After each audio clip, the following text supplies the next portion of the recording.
Dartmouth v. Woodward was a U.S. Supreme Court case that questioned the relationship of the state governments to private obligations. Nonetheless, it further developed the meaning of state power and what limits are imposed.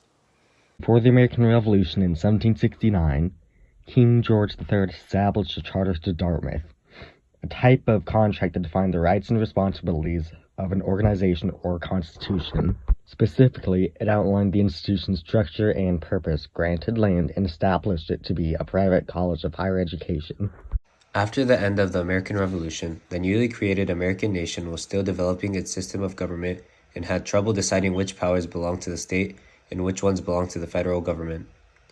With Dartmouth's original charter being older than America, the government had to decide how to relate its laws to the present nation. In 1816, the Democratic Republicans of New Hampshire state government decided to rewrite Dartmouth College's charter in order for it to be a public university.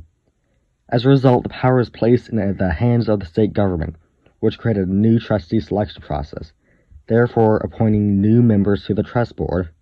Also placed in position were the new visitors who had the power to veto any decisions of the trustees.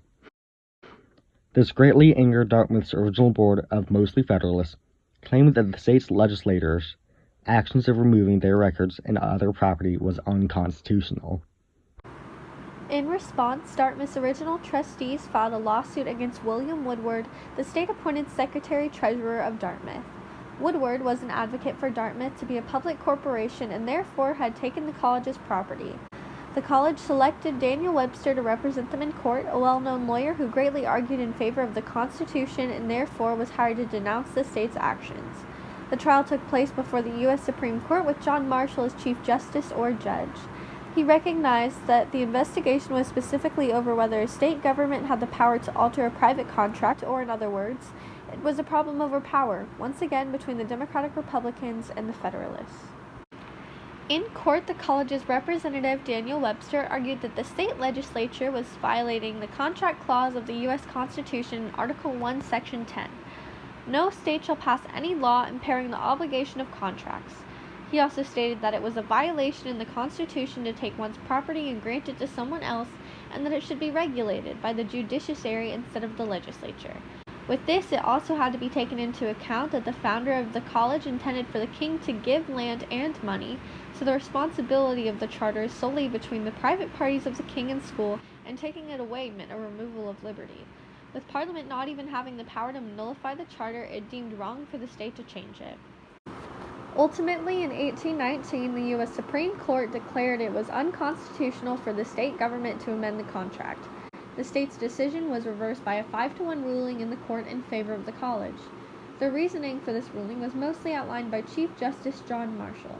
He reasoned that the charter precisely states that the college is a private institution, not public. With his belief that the contract's clause purpose is to protect private property from state government, he held the opinion that it was necessary to follow the Constitution's laws regarding contracts for a functioning republic. The outcome of this trial created a bigger desire for state governments to have more control. They created laws that gave them the power to change or abolish when reasonable. However, when considering private contracts, their reasoning must be acceptable and cannot negatively influence others. In summary, the Dartmouth v. Woodward case questioned whether the state legislature had the right to alter private contracts. King George III's private charter was meant to establish Dartmouth as a private college with more land and a higher education. However, New Hampshire's state government implemented new laws in 1816 to change Dartmouth into a public university by taking their records, seal, and other property. In response, Dartmouth College emphasized that their actions greatly violated the U.S. Constitution in Article 1, Section 10 of no obligation to impair a contract. The U.S. Supreme Court, with Chief Justice John Marshall reversing the state's actions in a 5-1 vote, left a critical limitation on the state's power over private corporations.